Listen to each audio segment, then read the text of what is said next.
So just a little update. Yesterday I received an email from YouTube, and he talked a bit about some demonetization stuff. So what the email basically said was that they were changing the way channels qualified for monetization. You had to be at least 1,000 subs strong and have maintained at least 4,000 hours viewed on your channel in the past 12 months. So obviously RP's motovlogging channel isn't affected, but the reason why I'm bringing this up is because it affects my other channel. Not all of you know about it, but I do have another channel that I focus on doing videography work, specifically on the topic of cosplay, anime, and figures, geek stuff in general. What pisses me off the most is that yes, I do not earn a lot of money from that channel, so it's not a big deal, okay, but I make roughly about $2 to $5 a month depending on how well the videos do on that cosplay videography channel. And those videos that I make take a lot of effort, a lot of planning, expensive equipment. I may be doing videos as a hobby, I do it because I love the process of making videos. So I pay for all this equipment out of my own pocket using my day job, just for the thrill of it. But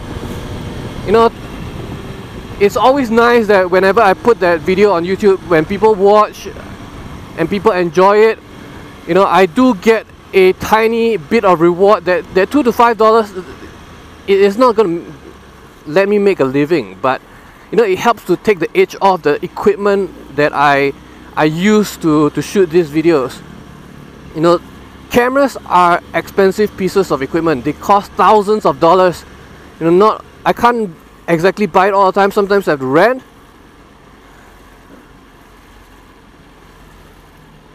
So this extra $2 to $5 a month just basically helps me, make it less shitty. And the reason it also affects, people that like motovlogs, people that like motorcycles in general, is because the motovlogging scene on YouTube is relatively small, okay? The vast majority of motovloggers, even the best ones, don't really break more than a couple 100,000. So basically, this whole fiasco has affected many of the other motovloggers that I know. Hippodrones, R-rated, from US and UK. It's also affected pretty much, I would say, almost every single other Singaporean motovlogger as well. Now, a lot of us don't really do it for the money. We're not expecting, to make a living out of this. But sometimes the money that goes into it, it's nice to see that, there is some returns to help, make the actual cost of starting a channel seem less daunting. But now that you take that away, it's going to dissuade future motovloggers, future content creators from joining YouTube. People like you that enjoy watching motovlogs, watching motorcycle content, you're going to have less new stuff to watch. You're going to be stuck with the same old people over and over again. People that have been on the scene long enough to get a huge following and are not affected. But the problem is that everybody, including me, will eventually run out of ideas. We'll stop making quality videos. It'll become a circle jerk on YouTube. Everybody is saying the same damn thing. You're not exactly getting to watch fresh new content anymore.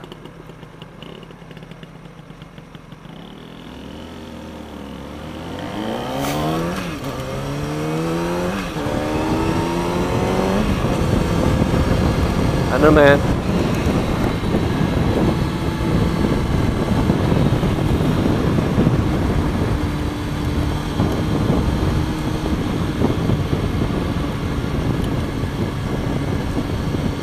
The reason why I loved YouTube was because the way it originally was set up, you know, drew a lot of people into becoming content creators. You don't end up watching the same few, you know, on TV, on a big screen.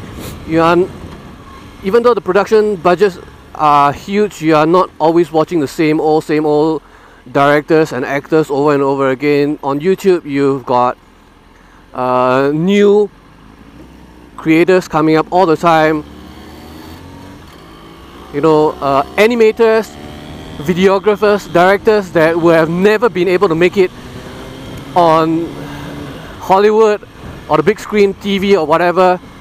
They'd be able to make it on YouTube, earn a living.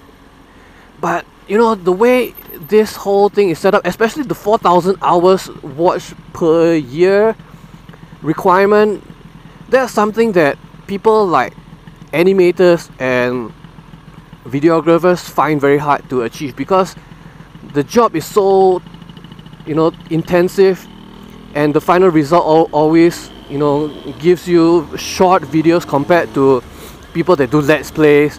Well, they can get hour-long videos with absolutely no effort.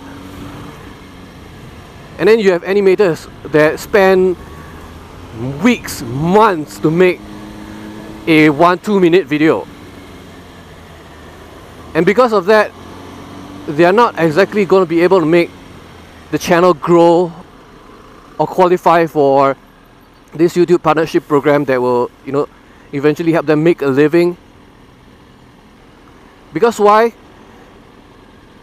At the start of any YouTuber's career, you may not make much.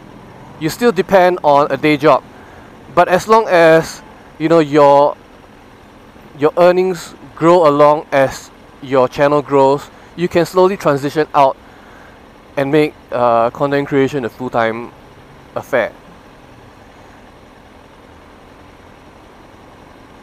Personally, for me, I will never make YouTube a full-time affair. I don't really want to make my hobby a job, but for people that I really like watching, especially animators, videographers, these people are banking on, you know, turning a boring office day job into something they actually love doing on YouTube, animating, making movies, short movies and that kind of stuff.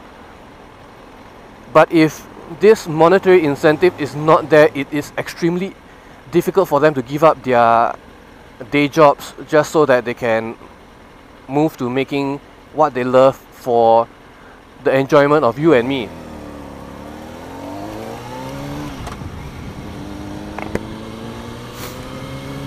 And that's what I'm most pissed about. The way things are going, I foresee that even my RP motovlogging channel might not qualify for the YouTube partnership program in the future. Right now I may qualify because I'm above 1,000 subs. I have made more than 4,000 hours of views in the past 12 months. But what's stopping YouTube from saying that they want to move the goalpost even further? They are going to move it to 10,000 subscribers minimum.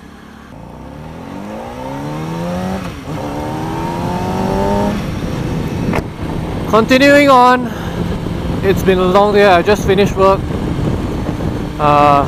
Very bad day. A colleague of mine just got retrenched because the company is not doing well, and our team just got in a huge argument over that decision. Whatever. So as I was saying, I'm pissed about the decision that YouTube has made. And the reason is because they are penalizing small creators that, you know, don't usually have much of an impact, but they are still bringing fresh blood, you know, new viewers to YouTube. There are reasons why YouTube is so successful. The diversity of the creators, you know, results in diversity in the content, and that is the basis of YouTube's success. And now they are throwing that all away. And in exchange for what? They don't do the same kind of penalization to people like Logan Paul when he screws up. I don't know, man. As of right now, maybe I'm not directly affected by this change on my RP channel. I mean, I'm still affected on my smaller channel. I'm not affected on my RP channel, but I have very little confidence in YouTube right now.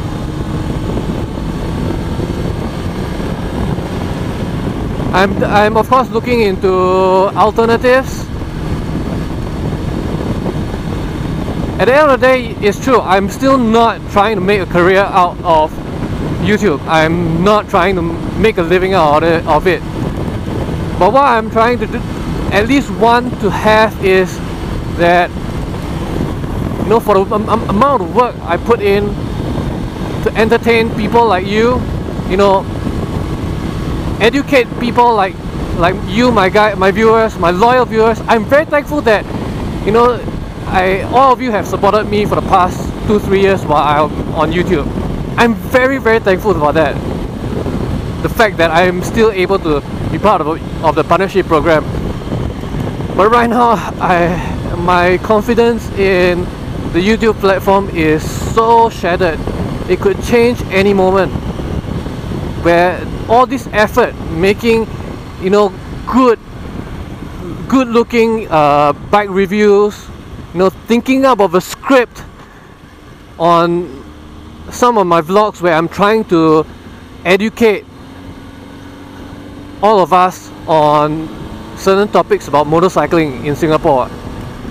You know, all of this effort is not going to go rewarded, possibly in the future.